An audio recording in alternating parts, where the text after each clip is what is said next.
বীজটা আমি এক একটা বস্তায় 180 গ্রাম থেকে 200 গ্রাম বীজ আমি 3টে জায়গায় সমবাহু ত্রিভুজের মতো করে লাগিয়েছি এবং সেখান থেকে 3টে 4টে শুট বেরিয়েছিল।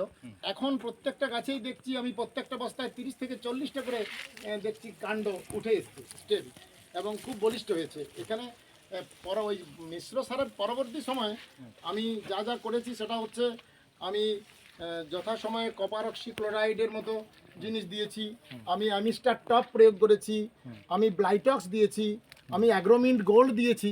অ্যাগ্রোমিন্ট গোল্ডই আমার last application according to their suggestion. আমি অ্যাগ্রোমিন্ট গোল্ডের পরে কিন্তু আর কিছু দিইনি। এরপরে আমি শুধু ওয়েট করছি, শুধু জল দিয়ে সাফিসিয়েন্ট জল দিয়ে এবং উইডিং করে এটাকে বাঁচিয়ে রাখতে হবে যাতে উন্নত মানের আদা এবং আদার সিড যাতে এখান থেকে আমি তৈরি করতে পারি। এবং এক্ষেত্রে আমি এই ডিস্ট্রিক্ট হর্টিকালচার ডিপার্টমেন্টের সাথেও কথা বলেছি এবং সেক্ষেত্রে